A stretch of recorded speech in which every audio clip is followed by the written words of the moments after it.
Huwag na din natin kalimutang mag-subscribe.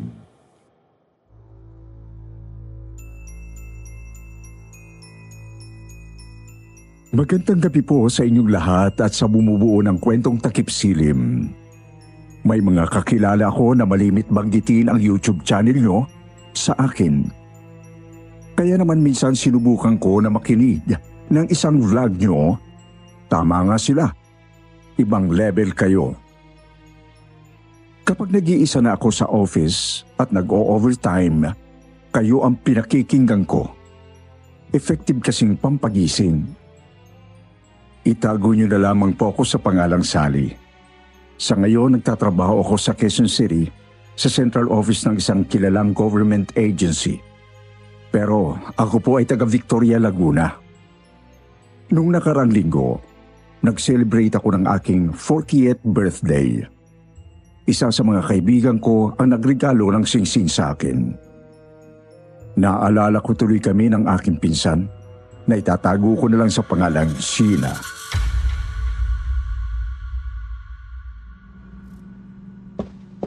Ako nga kasi dapat munang magsuot.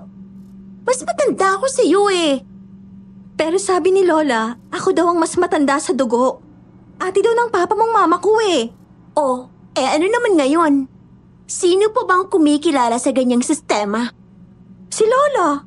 Sabi niya dapat daw ate pang tawag mo sa akin. Matanda ako ng 5 taon sa iyo eh. Basta, ako munang magsusukat sa singsing. Ako ang unang nakakita niyan eh. Yes, mga batang ere. Nahagip niyo na naman ang singsing ko na yan. Ang ganda-ganda kasi, Lola. Oo nga, Lola. Ano to? Bigay ng boyfriend mo? Anong boyfriend ka dyan? Pamana ito ng lola ko sa tuhod. Ang sabi niya sa akin, pag-aari pa daw ito ng ninuno natin na si Guada. Yung balita po na tumandang dalaga? Oo, yun nga. Di ba, siya yung magandang babae na nasa malaking picture na nakasabit sa living room? Oo, siya yun.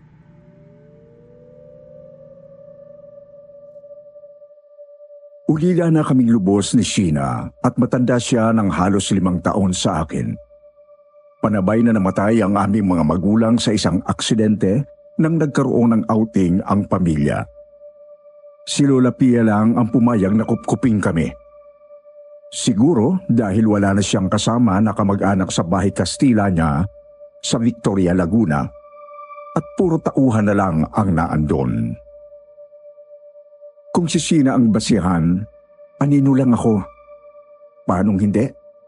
Nasa kanya na yata ang lahat. Magandang, matalino, madaming kaibigan at parang modelo o beauty queen ang forma niya. Ako naman, simple lang, tahimik. Hindi ako bobo pero hindi naman matalino. Sakto lang. Hindi din ako pangit, pero sanay na ako na hindi nagme-makeup. Basta malinis ako, nakapagsuklay, presentable, okay na sa akin yun. Isa lang yata ang pwede kong ipagmalaki. Yung may lalaki na nagkakagusto sa pagiging simple ko. Si Ryan. Varsity siya ng volleyball team namin noong high school. At ahead siya sa akin ng 1 year. Sabi ng mga kaklase ko may gusto daw sa akin si Ryan. Hindi ko yung pinansin. Pero noong graduating na ako ng high school, nanligaw na siya. Malimit siya akong abangan sa may kanto malapit sa bahay ni Lola Pia para ihatid pa uwi. Kahit noong nagkolehiyo na siya. Minsan siyang nagparamdam. Nabara pa ni Sheena na nooy college na din.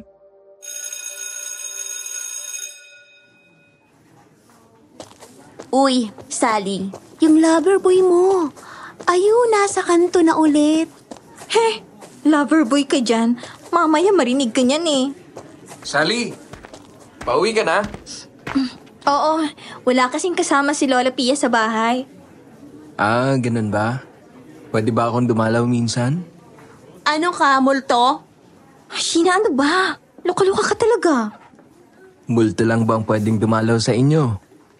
Kung sabihin ko na, oo, willing ka bang mamatay? Sheena, grabe ka. Ryan, pasensya ka na sa pinsan ko. Mabiro talaga yan eh. Sa tanong mo, hindi ko masasabi kung pwede. Alam mo namang nakikitira lang kami kay Lola Pia. Hayaan mo, itatanong ko kung pwede. Okay lang yun, Sally. Alam ko namang nagbibiro lang si Ate Sheena. Hintayin ko na lang kung papayag si Lola Pia. Ay, hindi na agad. Tawagin ba akong ate nito? Che?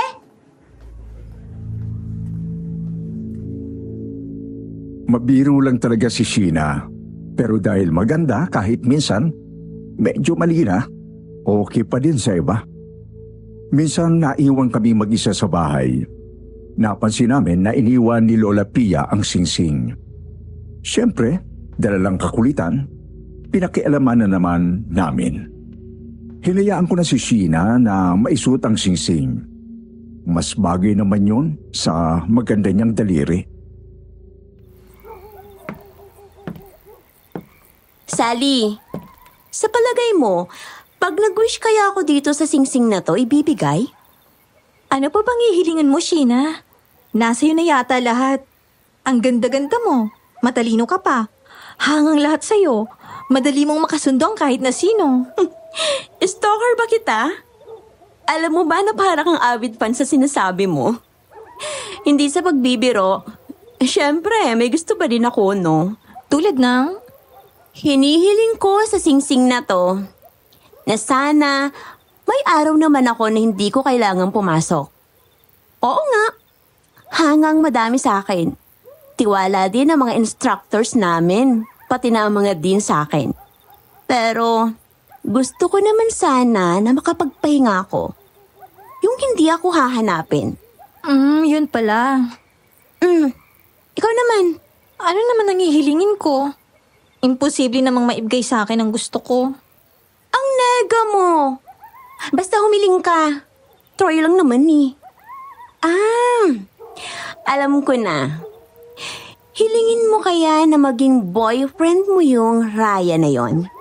Huwag yun. Tsaka hindi naman ako gusto nun. Nakikipagkaibigan lang yun. Hindi daw. Eh bakit dadalaw? At bakit hinihintay ka para ihatid pa uwi? Ipokrito na to.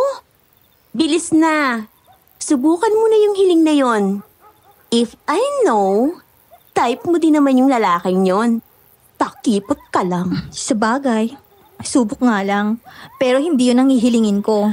Ay, naku, ang boring mo talaga. O siya, humiling ka na. Hinihiling ko sa singsing ng ninuno namin na si Lola Guada na sana ako ang mapili bilang representative ng year namin sa poster making contest. Yun lang? As in, yun lang? Eh, ang dali nun eh. Kung talented yung tao, oo. Pero kung ako, imposible. Ang dami-daming magagaling sa room namin. Dagdag mo pa ang mga nasa kabilang section. Ay, naku, ewan ko sa'yo. Hindi naman si hindi ka magaling. Sadyang engot ka lang na mahilig daw ng sarili mo. Tapos, feeling santa ka pa na ayaw gustuhin ng mga bagay na gusto mo naman talaga. Gika, baka kahit sa pagtanda mo, maging pushover ka niyan. Matapos namin na paglaruan ang singsing ni Lola Pia, isinauli na din namin yon kung saan namin nakuha. Nang gabing yon, napansin namin na tila gutom na gutom at ang lakas kumain ni Lola Pia. Parang pang-10 tao yata ang katumbas sa dami ng kinain niya. Tapos, yung bandihado ng atay, sinolo. Kahit yung 2 kilo na naglalangis na adobong baboy, itinumba sa isang upuan. Hindi ko alam kung guni-guni ko lang ba yon, pero parang matalim ang tingin ni Lola sa amin. Parang nanlilisik ang mata niya. Pero nung tingnan ko naman, hindi. Inisip ko na lang noon na baka pagod lang ang mata ko. La, construction worker? Hala, konting control po. Napalakas po yata ang kain nyo. Ihahanda ko po ang gamot nyo sa high blood. Hindi na, Sally. Kaya ko na yun. Siya nga pala. Huwag na muna kayong titigil sa garden ngayong gabi. Ay, bakit naman po? Medyo mainit ngayon eh. Magpapahangin sana po muna kami ni Sally bago matulog. Malamok. Magpapausok ako. Gusto mo ba nakapitan ng usok yung buhok mo? Eh di amoy inihaw ka bukas pagpasok.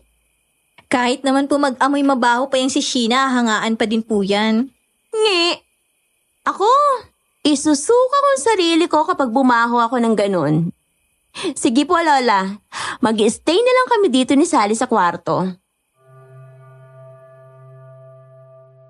Mahimbing kaming nakatulog ni Sheena kahit pa ang mainit na panahon. Bandang alauna nakarinig ako ng parang may naungol. Pilit kong ginising si Sheena na katabi kong matulog. Pero ang sabi niya lang sa akin ay mga pusa lang daw yon na nagawa ng kuting.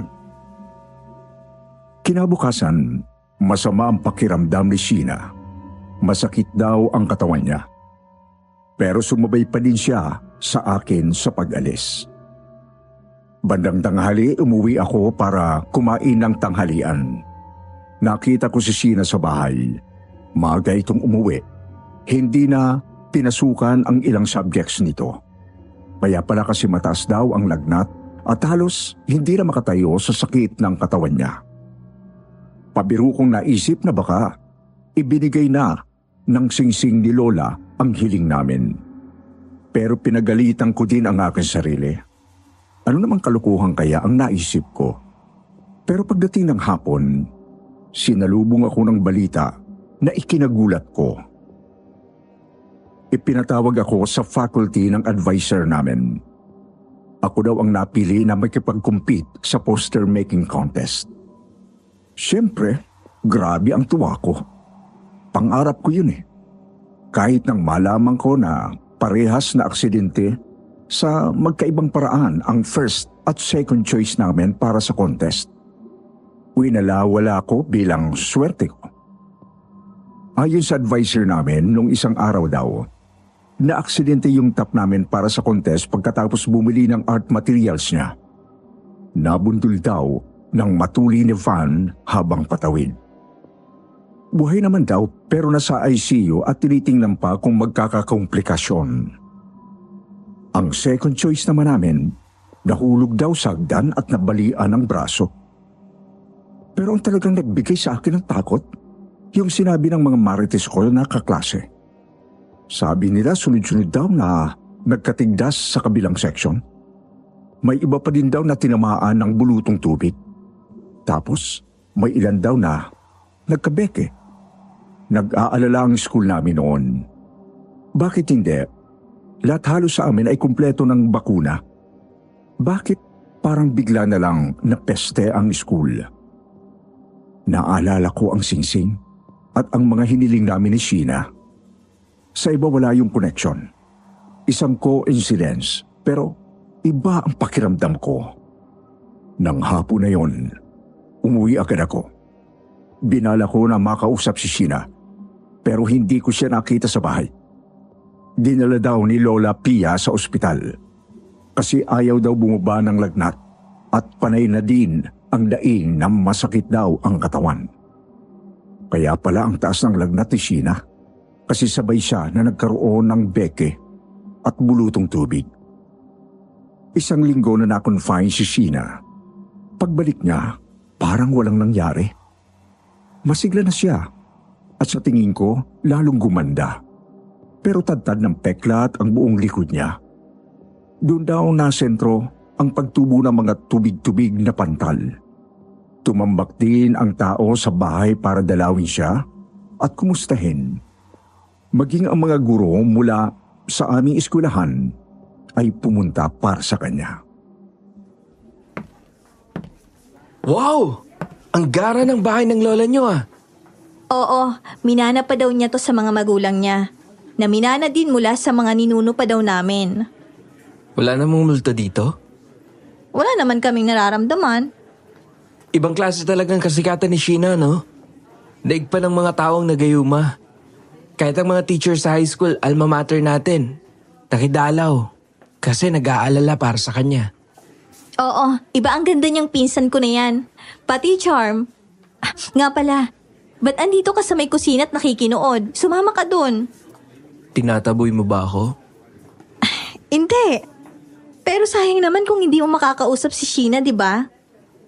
Ikaw ang ipinunta ko dito. Ha? Pinagsasabi mo? Sally, nagpaalam si Ryan na kung maaari ka daw ligawan.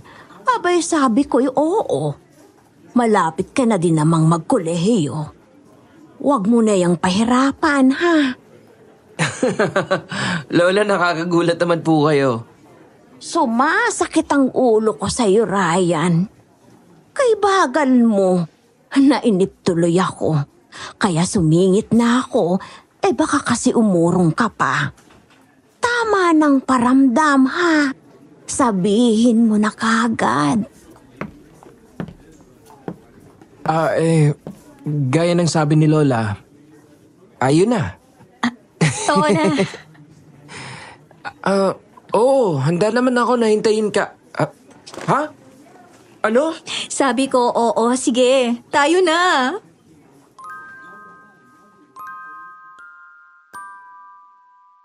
Sabihin ng easy ako.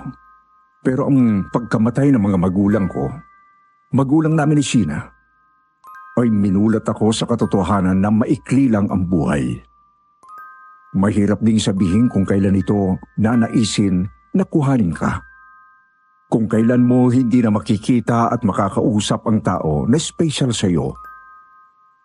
Natuwa naman si Lola Pia sa ginawa ko. Maganda daw na hindi ko na pinatagal pa. Sinabihan lang niya ako na huwag masyadong mapusok. Pero hindi lang yata ako ang nagbago. Nang gumaling mula sa sakit niya si Sheena, malimit akong magising na wala si Sheena sa aming higaan. Minsan ko siyang nahuli na galing sa kwarto ni Lola. Anong ginagawa mo sa kwarto ni Lola? Chine-check ko siya. Baka mamaya inaatake na ng high blood yun eh. Bakit mo naman iisipin baka atakihin ng high blood si Lola? Napansin mo ba kung gaano siya kalakas kumain lately? Parang hindi lampas 90 ang edad niya eh. Nag-aalala lang naman ako, baka mamaya bagungutin yon. Sabagay. Alam mo ba, may mga gabi na umuungol yun. Hala? Baka nananaginip ng masama. Sana ginigising mo. Hindi no. Yung parang mabangis na hayop. Tapos, nangangalit yung bagang niya. Natatakot ako. Baka bigla akong sakmalin kapag ginilaw ko eh. Sheena, puro kakalokohan. Lola natin yan, no? Correction. Lola natin sa tuhod at hindi pa direkta. Pinsan lang siya ng lola ni Daddy. Hoy, ano naman? Kamag-anak pa din. Next time, kapag umuungol ulit si Lola Pia, gisingin mo ko. Para ako ang gigising sa kanya. Sige, para ikaw ang lapain niya. Sira. Ang biruan namin na yon, basta pinalampas ko na lang. Kahit naging gabi-gabi ang pagkawala ni Sheena sa higaan, iniisip ko na lang noon na baka concern talaga siya kay Lola. Nang mag-college na din ako, medyo nabawasan ang pagiging anino ko. Ang hilig kasi ni Ryan na ipagmalaki ako sa iba. Kahit yung mga maliit lang na bagay tungkol sa akin, proud siya. Parehong campus ako, ipinasok ni Lola Pia. Para daw hindi ako manibago. Ayaw ko naman na makasama sa parehong campus si Sheena. Hindi ko na lang sinabi. Siyempre, nahiya akong tumanggi. Paaral na nga ako tapos ang dami ko pang reklamo. Tsaka naandun din kasi si Ryan, kaya okay na lang ako. Pero siyempre, ayaw na nga. Hindi na ulit ako pansin. Kahit na mga kaunti kong kaibigan, ang paborito nilang pag-usapan si Sheena. Nasabay sila sa akin pag-uwi para magtanong lang ng mga bagay tungkol kay Sheena. Kulang na lang na maging Sheena na din ang pangalan ko. Si Ryan lang talaga ang naiiba. Kapag magkasama kami, akin lang ang atensyon niya. Hindi din gusto ni Ryan na kasama sa usapan namin si Sheena. Kapag inabot ni Sheena sa bahay si Ryan, agad ito na umaalis. Kahit na sabihin ni Lola na doon na kumain ng hapunan. Magalang ito na natanggi. Minsan, inihatid ako ni Ryan pauwi. Sakto, nakasabay namin si Sheena na pauwi na din.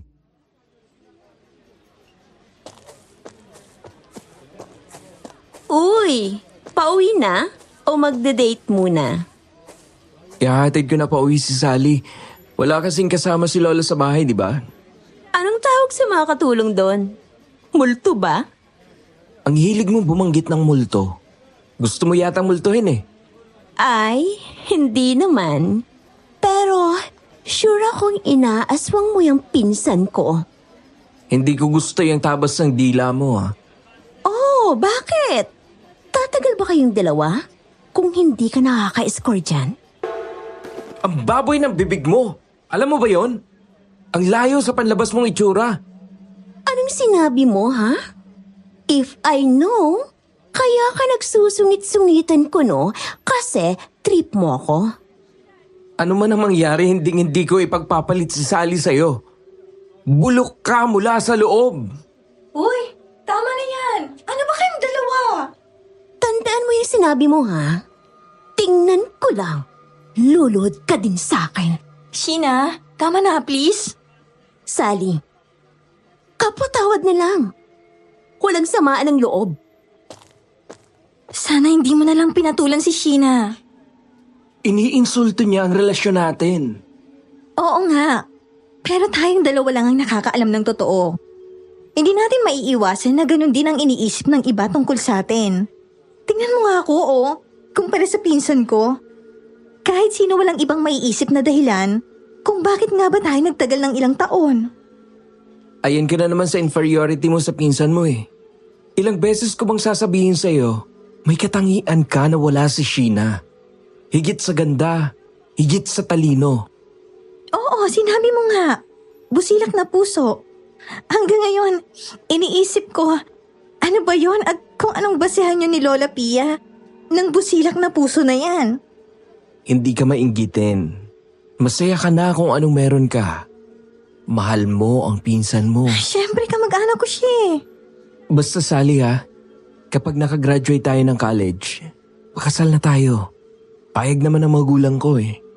Habang nagsisimula daw tayo, susuportahan daw muna nila tayo. Hindi ba nakakahiya yun sa kanila? Hindi, dahil ang mahal ko, mahal na din nila.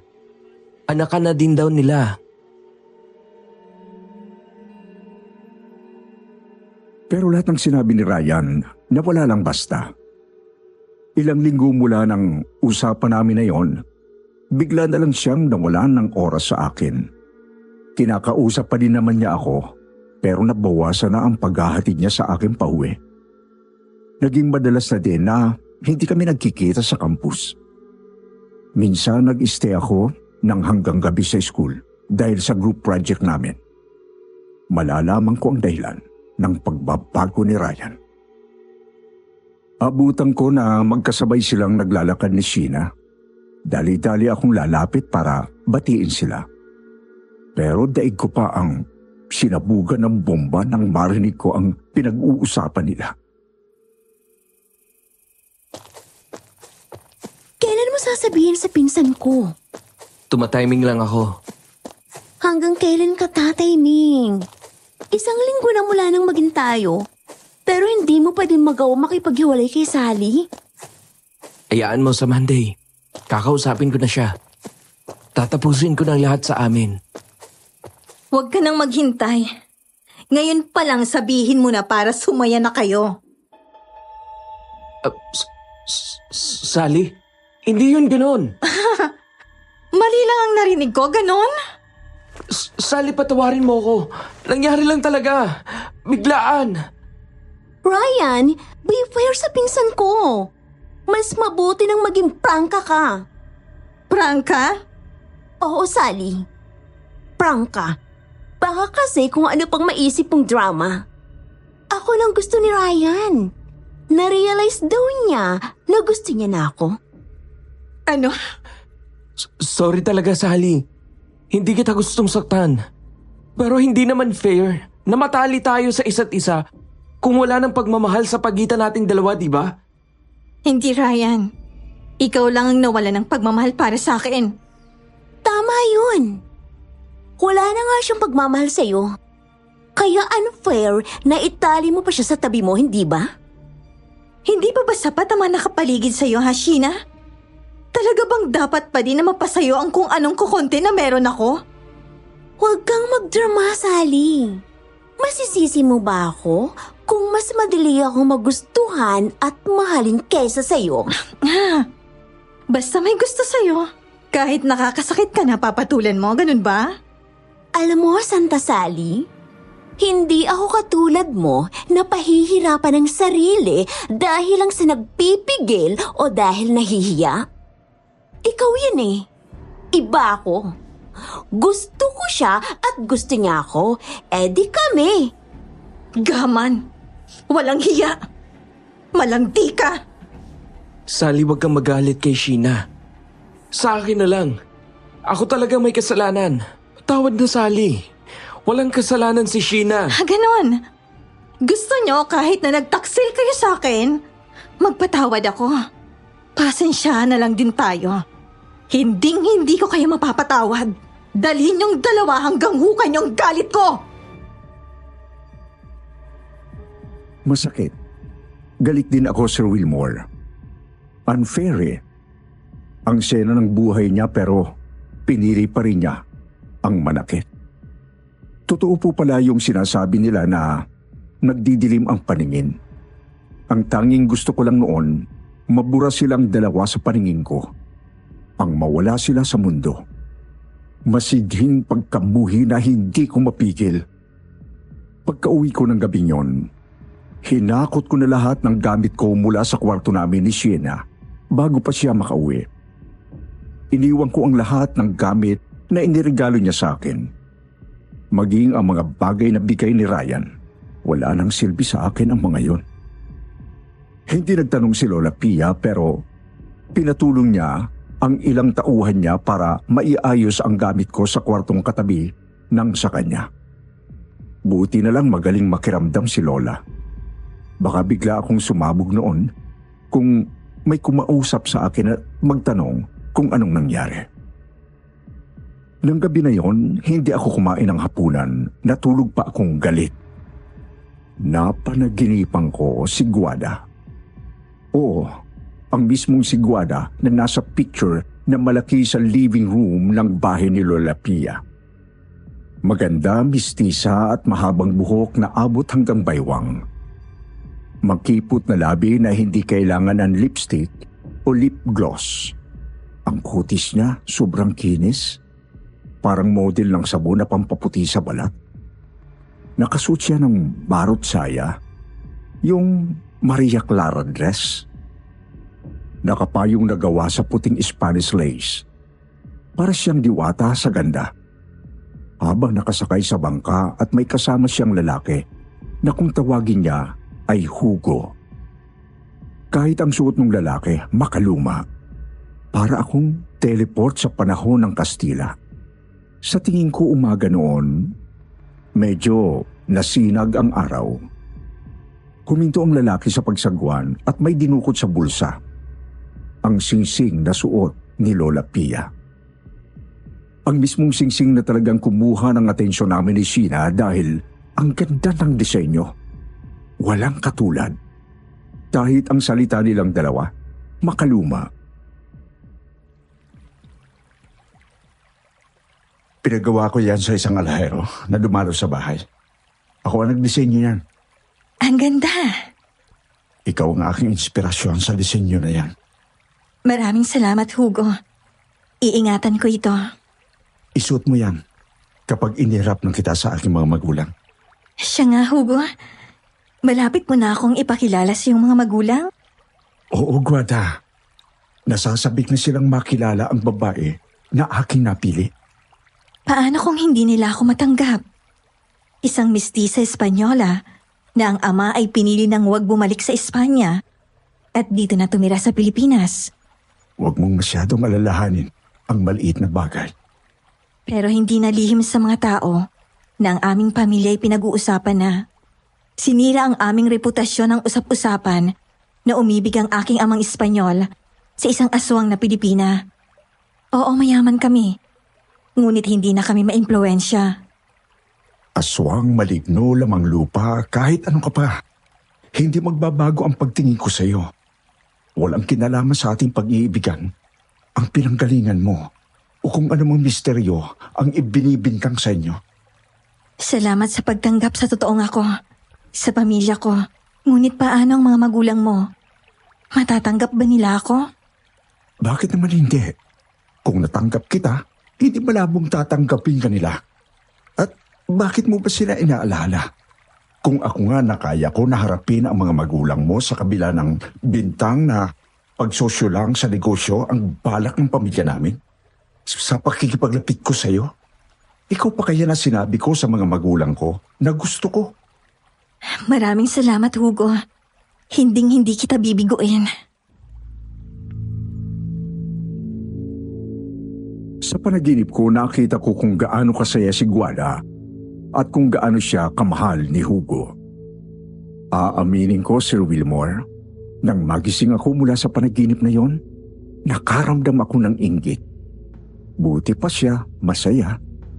Mahal talaga siya ni Hugo. Ako, iniwan na basta-basta. Biglang bumalik ang galit ko. Hinding-hindi ko mapapatawad sina Sheena. Hindi ko na kinibo si Sheena mula noon. Kahit ang sumabay sa pagkain, hindi ko na din ginawa. Kung hindi ako sa kwarto kumakain, hinihintay ko na lang siyang matapos.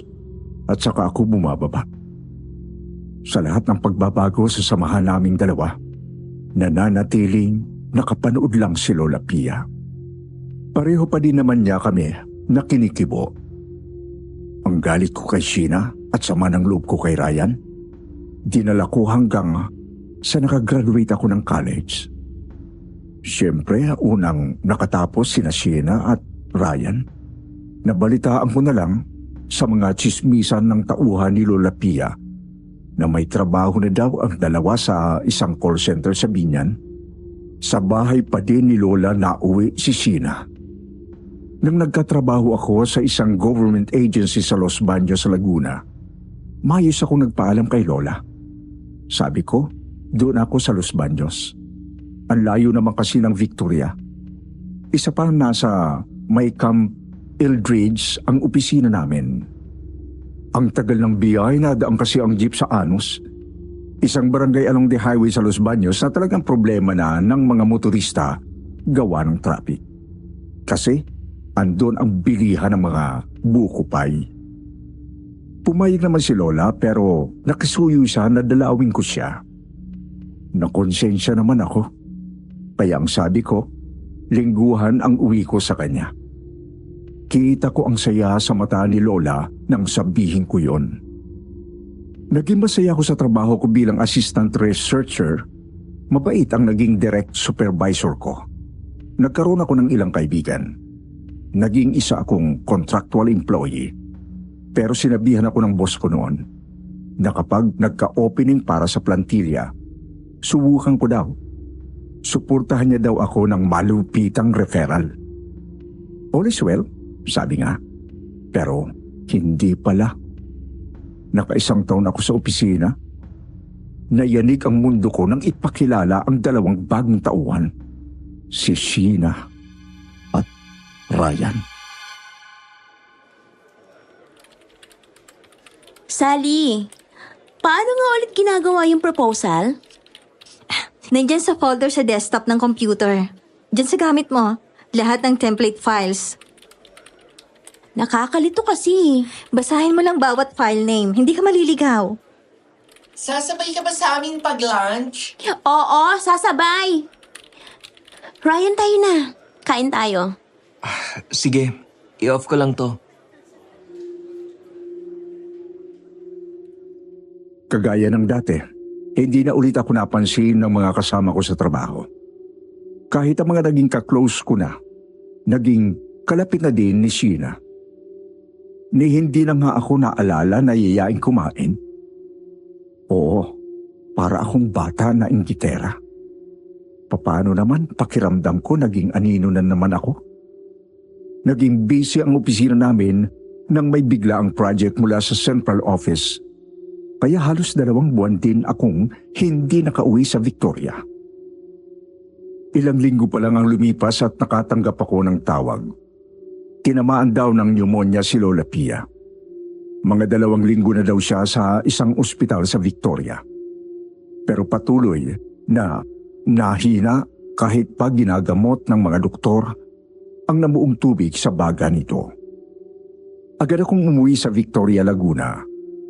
Nagdesisyon na din ako na ilipat siya sa ospital sa Calamba. Ayaw kasi ni Lola sa Manila. Lola, kain na po kayo para may laban kayo. Busog na ako eh. Mamaya naman ng konti, ha? Sige po. Sally, kumusta ka na ba? Nangangayayat ka yata. Nag-a-adjust lang sa trabaho la. Siyempre, ang tagal niyo akong binaby sa bahay na to. Kaya medyo nagsasanay pa na maging mature. Nabanggit sa akin ni Sheena na magkasama daw kayo sa trabaho. Opo, Oh, kumusta ka naman? hindi ako okay la. Sinabi ko kay Lola Pia ang lahat ng lihim ko na sama ng loob. Ang galit ko kay Sheena, ang sakit ng kalooban ko kay Ryan, ang lungkot ko kay Sheena, na ang lahat ng pansin sa opisina at ang inggit ko kay Lola Guada. Napanaginipan mo si Guada na ninuno natin? Opo, Lola. Ang saya-saya niya sa piling ng hugo na yon. Hindi. Hindi yun ganun, Apo. Ganyan at napanaginipan mo pala siya. Mabuti na ikwento ko sa'yo ang buong katotohanan tungkol sa pamilya natin.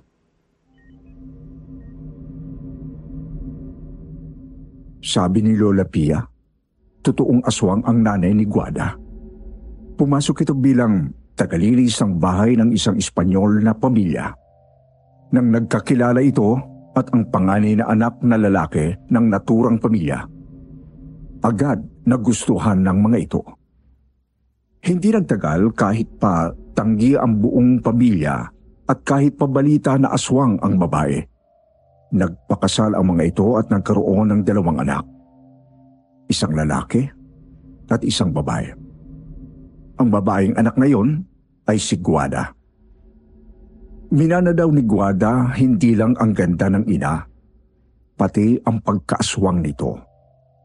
Totoong nakain ng tao si Guada, pero nagbago ang lahat nang nagkakilala ito at si Hugo, anak ng isang German na mayaman na piniling tumira sa Pilipinas. Sabi ni Lola, ang balita daw na tumandang dalaga si Guada ay hindi totoo.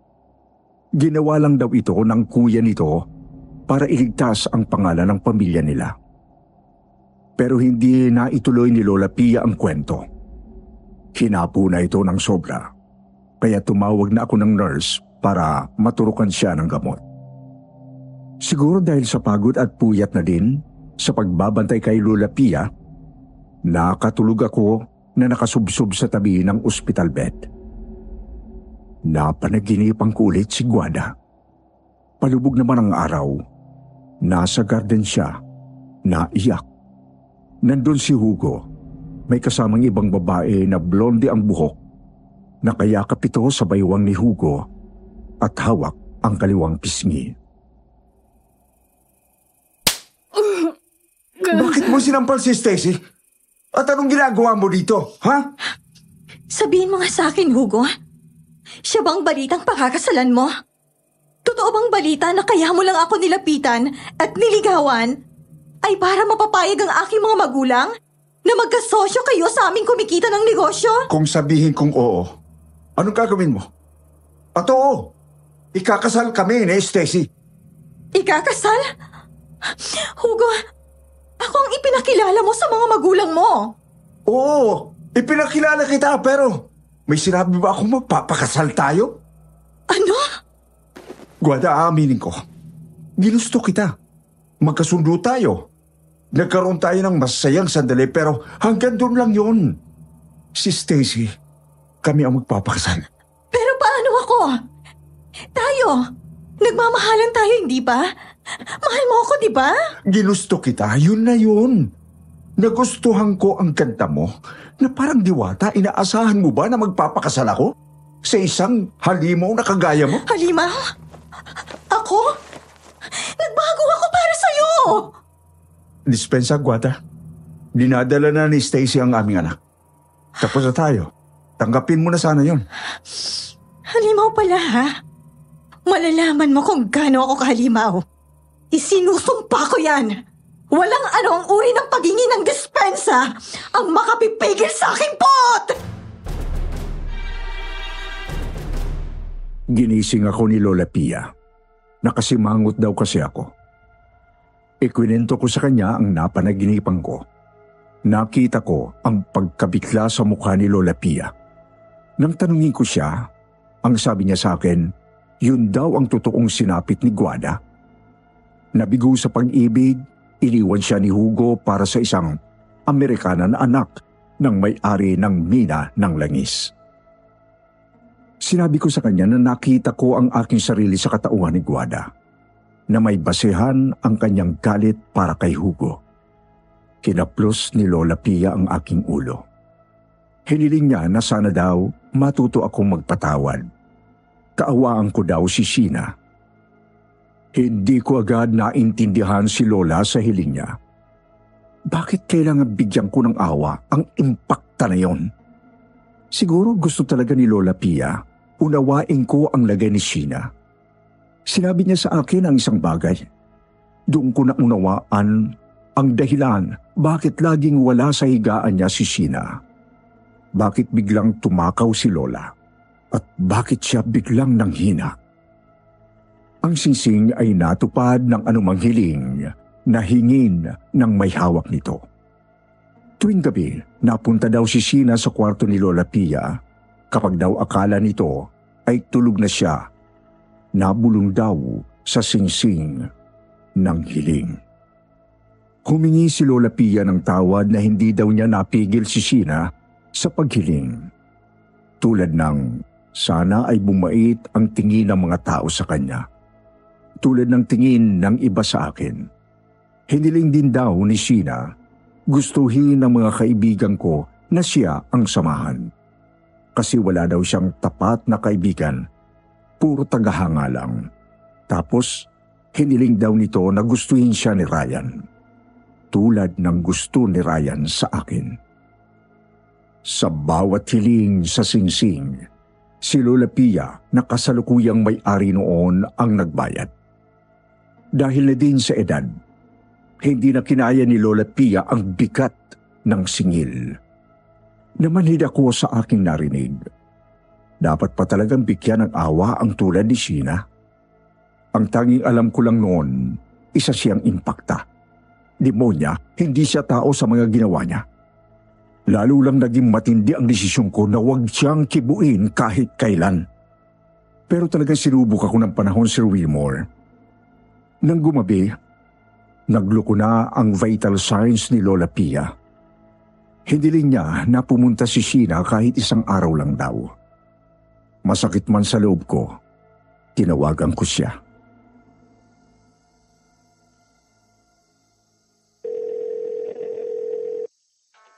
Hello?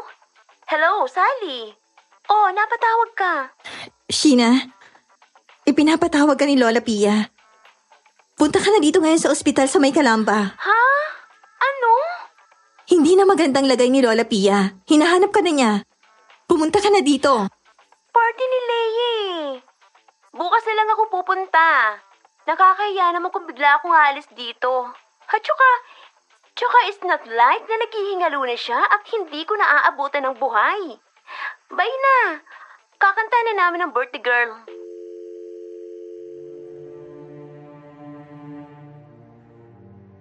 Pero hindi niya na inabutan pa si Lola Pia. Bandang 1:00, lalo lang nagluko ang heart rate nito. Bagsak taas na din ang BP. Labas-masok na ang mga nurse sa kwarto niya. Nagpaalam na ito at naghabilin. Sally, manatili kang may busilak na puso. Matuto kang magpatawad. Huwag kang maging mapaghiganti. Lola naman eh.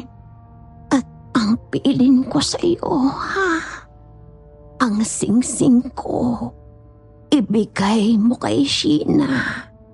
Huwag na hindi. Sa kanya ko yan iiwanan. Nawala si Lola Pia. Saktong 3:00 ng madaling araw. Hindi ko ugali ang pagkuha ng hindi akin. Isinuot ko ang singsing niya. Umusal ako ng paghingi ng tawad. Nakay Sheena na ang lahat. Tapos sa kanya pa din ibinigay ang singsing. Umiral ang aking galit. At nalimutan ko ang mga bili ni Lola. Pero nagsisi ako sa desisyon ko. Dumating si Sheena sa bahay sa Victoria 7:00 ng gabi. Palahaw ang impakta. Sinisip ako na hindi man lang daw siya nakapagpaalam. Siyempre, pinanood kami ng mga tao na naandun. Ewan ko, kung dahil sa singsing o baka dahil kulang ako sa tulog. O dahil miss ko si Lola. O baka naghalo-halo na lang talaga. Hayop ka, Sally! Oo, hayop talaga ako. Kasi, hayop ang kaharap ko. Anong sinabi mo, ha? Dahil sa'yo, hindi ko na inabot si Lola P sa ospital. At anong gusto mong gawin ko, ha? Hayaan ko siya sa morgue? Para ano? Para hintayin kita na makabawi sa hangover mo? Hindi mo sinabi sa akin na mahina na siya. Inggitera ka? Sobra kasing inggit mo sa akin. Tinawagan kita. Pero ang sabi mo, nakakaya kay Leia na umalis sa party niya. Paano nga ba yung sabi mo? It's not like naghihingalo na siya at hindi ko na siya aabutan ng buhay. Di ba yun ang sabi mo? Impact ka! Mas masahol ka! Tama na nga kayong dalawa. Pinapanood na kayo ng mga tao. Nakakahiya pati kay Lola Pia. Ang sabi ng lalaki na nagtaksil sa ex-jowa niya na pinsan ng current girlfriend niya. Hindi ito ang tamang pagkakataon na pag-usapan niya, Sally. At kailan ang tama? Bumanggit ka din naman ng tungkol sa nakakahiya. Eh di ipaalam na din natin na sinulog ka ng pinsan ko sa akin. Inayawan ka lang talaga niya. Dahil mas maganda at matalino ako kesa sa'yo.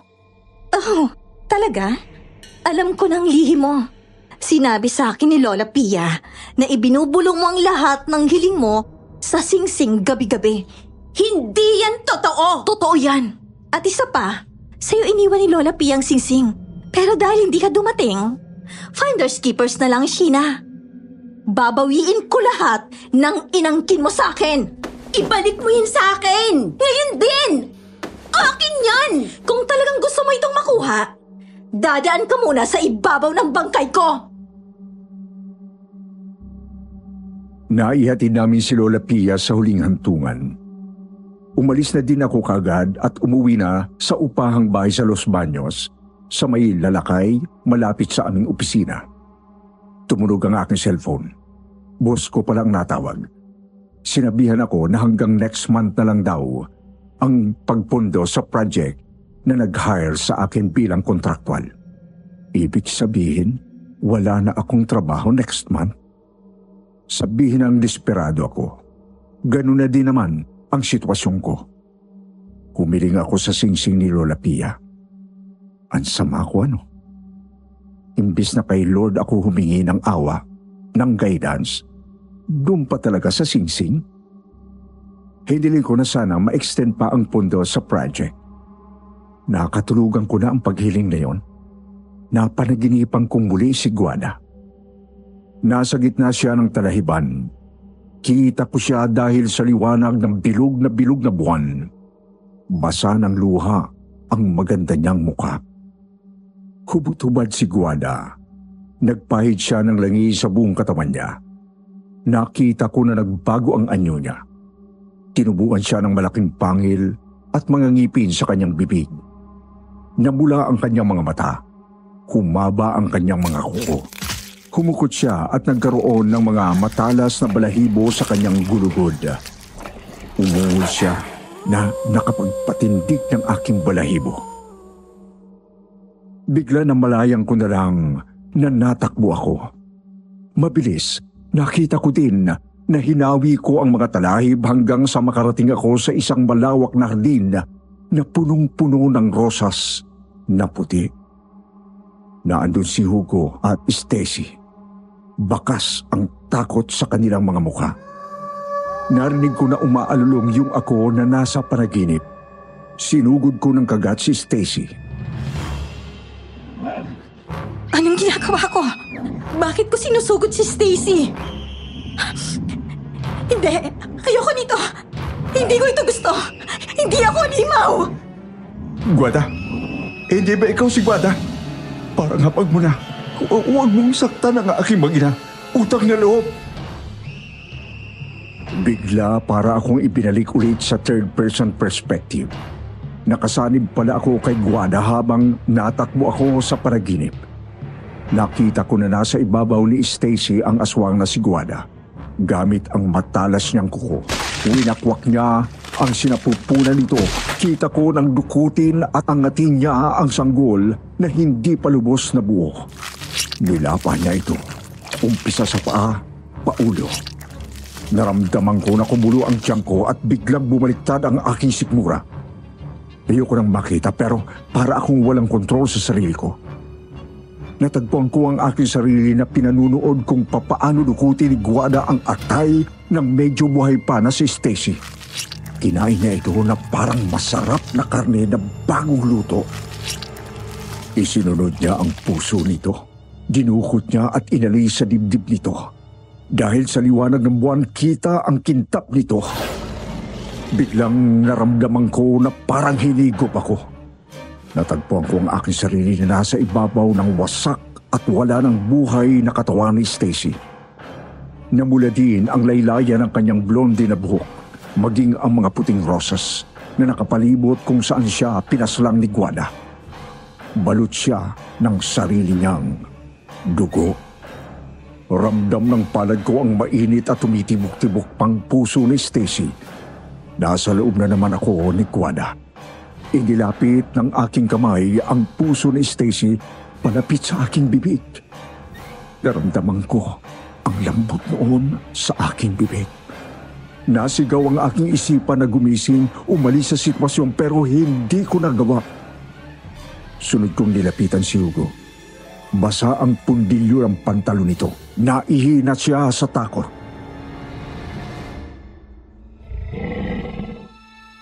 Guada!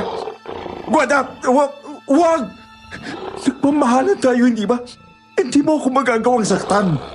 Guada, hindi ka halimaw. Tao ka. Tandaan mo ang iyong pagiging tao. Muli nawala ako sa katawan ni Guada.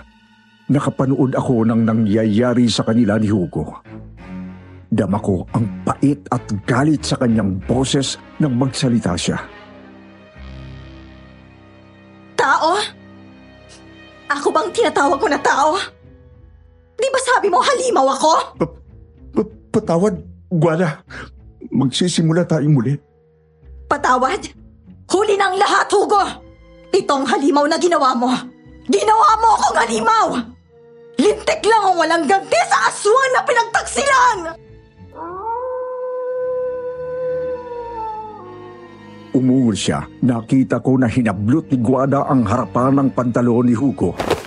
Gamit ang kuko niya na matalas, dinukot at pwersahan niyang inihiwalay ang pagkalalaki ni Hugo mula sa katawan nito.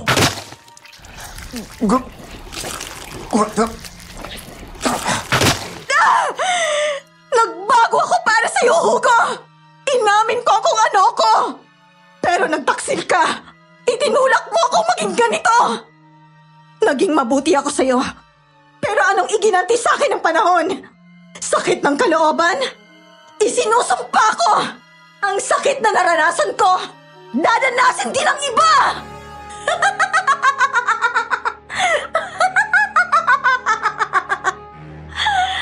Hindi! Hindi pwede na ako lang ang magdudusa. Dapat sila din! Alay ko ang aking buhay sa pamamagitan ng pag-alay ng aking dugo sa Panginoon ng Kadiliman! Ang sino mang puno ng kasakiman na magsusuot at kikilalaning nagmamay-ari ng singsing kong ito, dadanas takaw sa laman at dugo at hindi magkakaroon ng katahimikan! Gamit ang kanyang matalas na kuko, biglang dinaslas ni Guada ang kanyang lieg at hinayaang dumaloy ang masaganang dugo patungo sa kanyang singsing.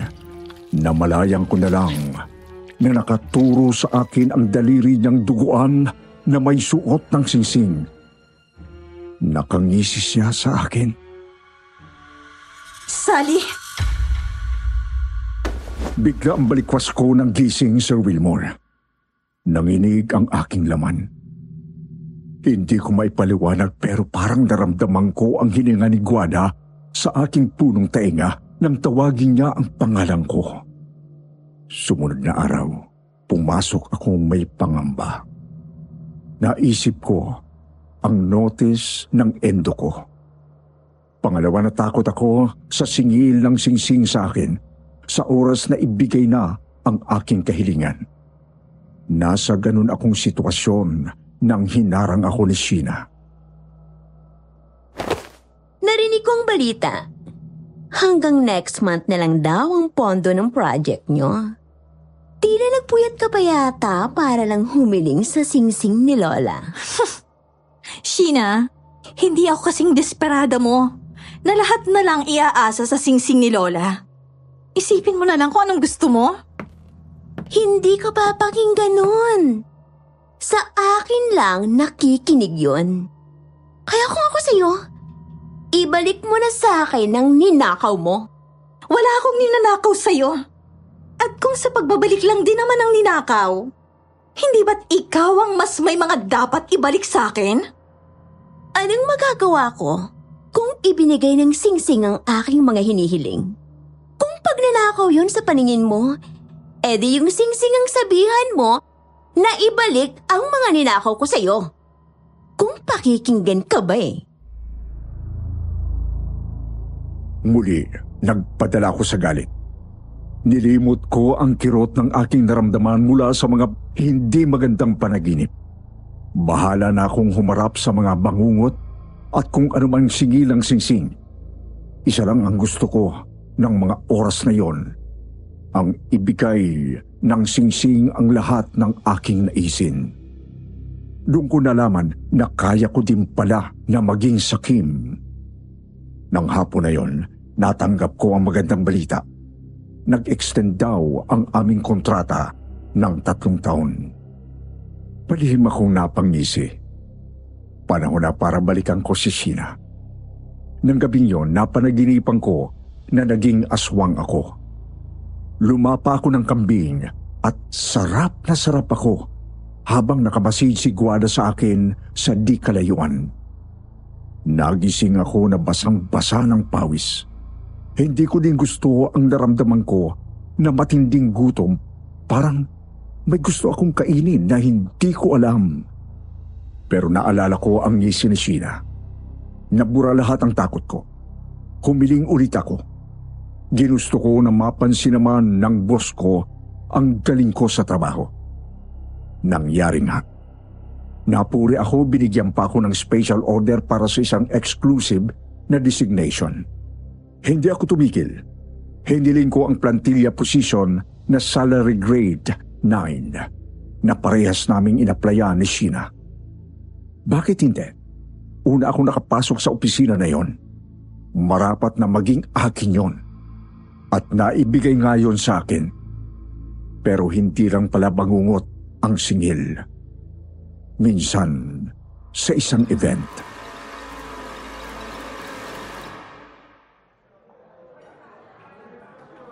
Sally, Ano yun?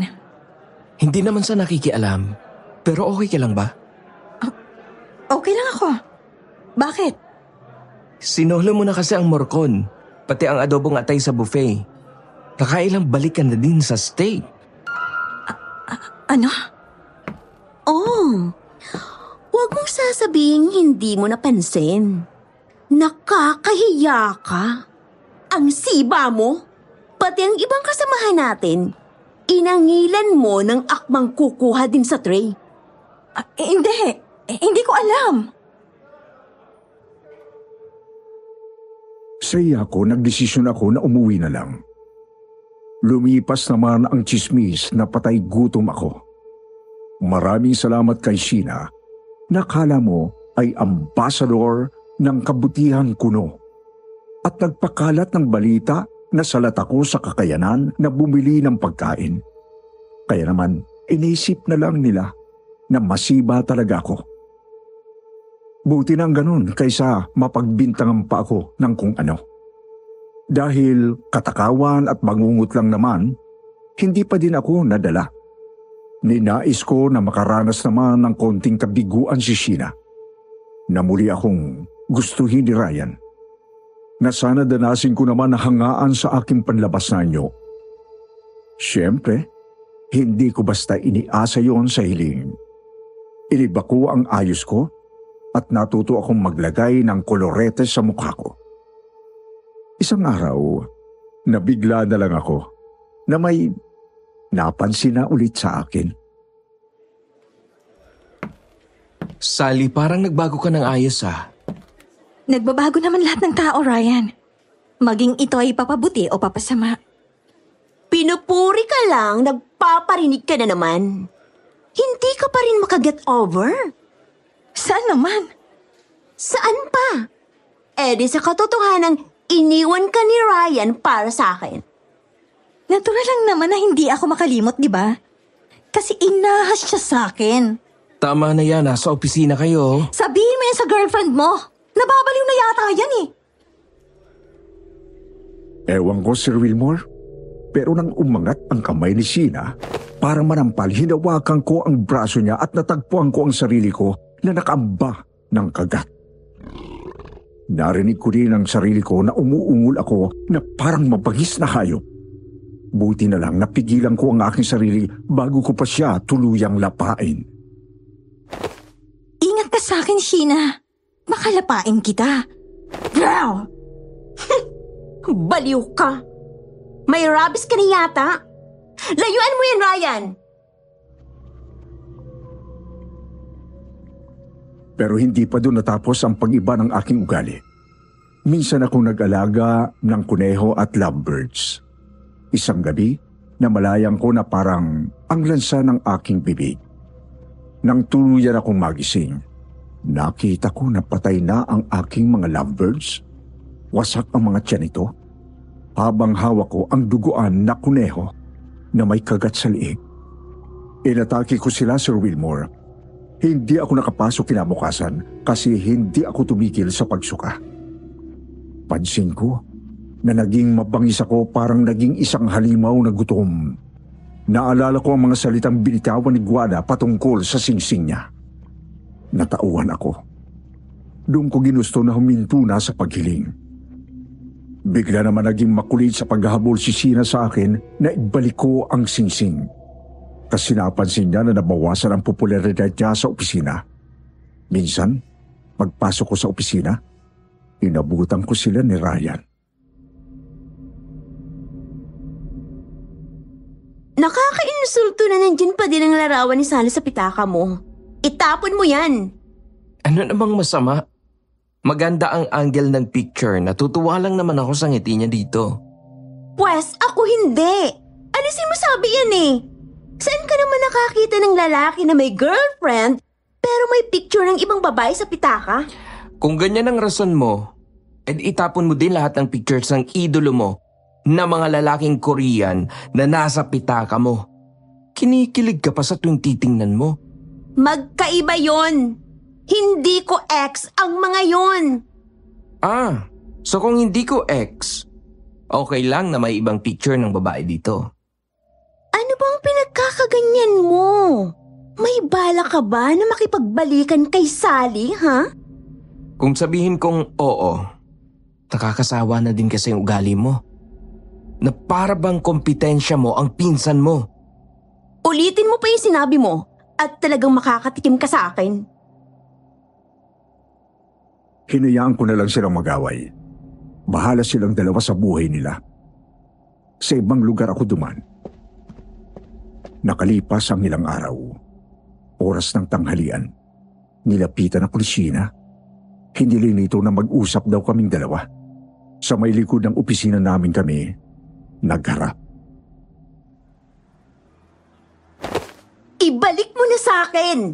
Ang alin? Ang singsing ni Lola Pia! Ibalik mo na sa akin! Ayoko. Ano? Ayoko. Bakit ko pa ibabalik? Ang saya na ng buhay ko ngayon. Ganito palang pakiramdam, ano? Sa akin yun! Sa akin iniwan ni Lola!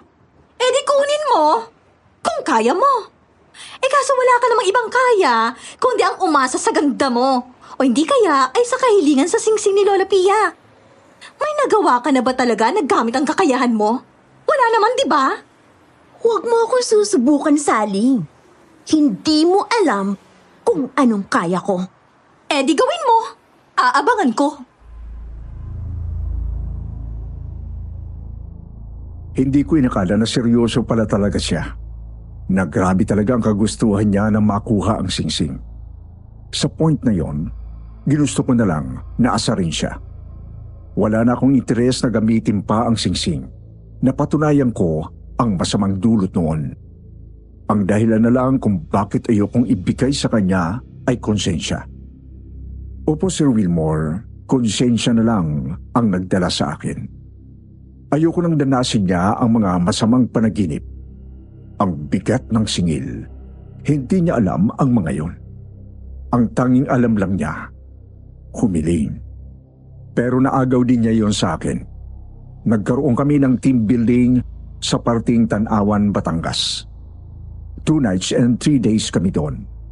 Sa huling gabi ng aming team building, sumakit ang tiyan ni Sheena. Bilang kamag-anak, nagboluntaryo ako na sumama sa paghatid sa kanya sa ospital. Si Ryan ang nag-drive. Pero hindi kami sa ospital pumunta, kundi sa isang liblib na parte ng Tanawan.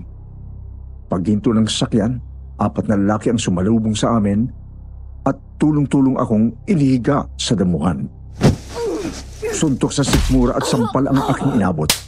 May isa pa na tinadyakan ako sa tagiliran. Nang tangkain sirain ng isa sa mga lalaki ang pang-itas ko, nagsalita si Ryan. Tama na yan! Ano ba, Ryan? Hindi ito ang usapan! Sige lang! Ituloy nyo! Sinabi ng hindi! Hindi naman dapat na humantong sa ganito eh. Hindi tayo kriminal, Sheena. Hindi pa ba? Dinukot, binugbog at tinangkang ipahalay? Hindi ba kayo kriminal niyan? Sally, hindi naman namin balak na saktan ka. Ibigay mo na lang ang singsing ni Sheena, okay? Wow! Putok ang labi ko.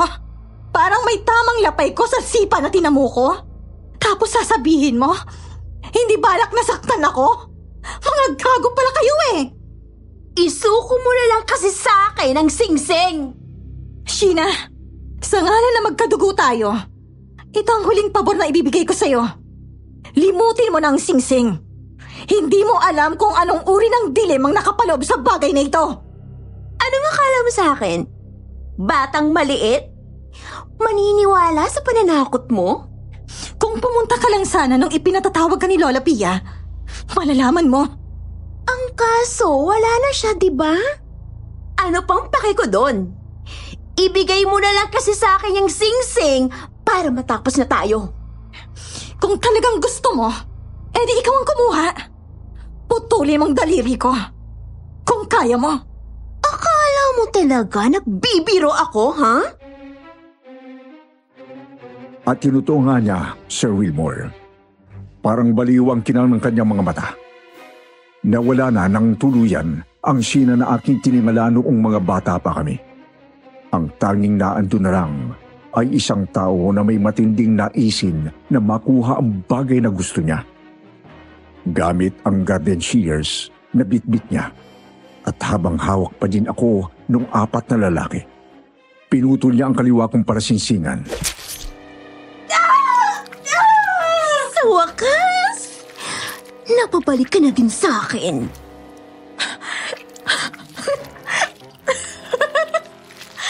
Ang bobo mo talaga, Gonggong! Ngayon, ikaw na talagang kikilalanin yan na may-ari at tagapangalaga. Pinagsasasabi mo, ay akin lang to, ninenok mo lang. Malalaman mo din. Bahala ka sa buhay mo, Sheena. Mula ngayon, pag naghiwalay tayo, huwag mo na akong lalapitan. Kalimutan mo na may kamag-anak ka. Sa iba siguro, hindi sa simpleng salitaan natapos ang ginawa nila sa akin. Siguro, baka may hablaan pa na naganap. Pero sa akin, ninais ko na hayaan na lang. Masangad ko ang katahimikan. Tinanggihan ko ang alok ni Ryan na ihatid ako sa ospital. Pero siyempre, binigyan ko din siya ng matunog na sampal. Nakita ko kasi na sumakay sa mismong sakyan na minamaneho ni Ryan na siya rin ginamit upang ihatid sana si Sheena sa ospital. Ang mga lalaki na humawak at nanakit sa akin, katiyap sila ni Ryan at Sheena. Buti na lang at ang lugar kung saan nila ako dinala ay tabing highway. Nakapara ako ng tricycle na pribado at nakiusap na dalhin ako sa pinakamalapit na ospital. Nang tanungin ako ng doktor kung anong nangyari, nagsinungaling ako at sinabing sumabit ako sa alambre. At sa taranta ko ay hindi ko na nahanap pa ang daliri ko na naputol. Matapos ang insidente na yon, nagpalipat na ako sa Maynila. Sakto naman na kailangan daw ng tauhan ng central office namin sa Quezon City. Mga ilang buwan ang lumipas. Nabalitaan ko na nakasungkit na din ng plantilla si Sheena, salary grade 11. At di nagtagal ay napromote daw ito sa salary grade 15. Pero isang araw, bigla na lang dumating sa opisina namin si Ryan. Pinuntahan niya ako at hiniling na kausapin ko siya. Dahil ayoko ng eksena, pumayag ako. Kumain kami sa malapit na fast food. Ang lakas din naman ang loob mo na magpakita pa sa akin. Sally, hindi ako maglalakas ng loob na lapitan ka pa. Kung hindi lang talaga mahalaga. Sabihin mo na, para hindi na tayo magtagal. Hinahanap ka ni Sheena para makausap. Pero mukhang binlock mo na siya sa cellphone mo. Hindi mo na daw tinatanggap ang mga tawag niya sa landline ng office. Para saan pa? Natapos ng pagiging magkamag-anak namin ang putulin niyang daliri ko. Hindi ba't yun naman ang ginusto mo? Pwede mo namang basta isuko na lang ang singsing eh. Pwede ko din naman kayong ipakulong na dalawa sa ginawa niyo sa akin ng gabing yon. Ipinabibigay ito ni Sheena sa'yo. Mas karapat dapat ka daw na magmay-ari niyan. Talaga? Sa kanya na yan. Huwag mo na ulit akong guguluhin ng ganito, Ryan. Baka mapilitan akong ikanta sa pulis ang kasalanan niyo sa akin ni Sheena. Nagkrusuli ang landas namin ni Sheena noong Christmas party sa office. Imbitado ang field office sa Los Baños dahil sa ganda ng performance ng mga ito. Siyempre, may konting sosyalan, kanya-kanyang table. Bigla na lang nagkagulo sa table ni na Sheena. Nagtayuan ng mga tao. Sentro ng atensyon si Sheena. Duguan ang braso ng isa sa mga kasamahan niya sa opisina nila. May kutob na ako kung anong nangyari. Dali-dali akong umalis sa function hall para iwasan siya. Pero sadya yatang hinahanap niya ako. Hinabol niya ako at kinausap. Sally! Sally, mag-usap tayo! Wala na tayong dapat pag-usapan. Meron. Itong singsing ni Lola, iyon na ulit. Tanggapin mo ito at angkinin na muli. Bakit ko gagawin yon? Utang na loob, Sally. Magpinsan tayo, diba? Tulungan mo naman ako. Mula nang mapunta sa akin ang singsing na yan, hindi na ako matahimik. Walang gabi na nagkaroon ako ng payapang tulog. Kumpara naman sa mga nakuha mo, ang kaunting kakulangan sa tulog ay maliit na bayad. Hindi mo naiintindihan! Sally, hindi ako ito. Hindi ako ganito. Nagsasama na kami ni Ryan. Iniuwi niya na sa biling namin ang 10 aso na alaga niya. Lahat yun ay namatay, gawa ko. Nilalapa ko daw sila. Nasaksihan daw ni Ryan kung paano ko kagatin sa binte, sa tiyan, sa kung saan ng mga alaga niya. Nanlilisik daw ang mga mata ko. Baka may sanib ka.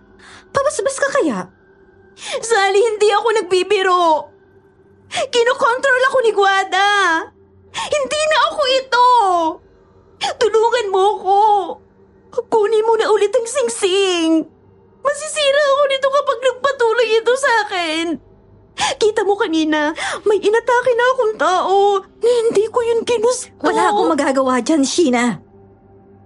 Ikaw nang kinikilalang may-ari at tagapangalaga ng singsing.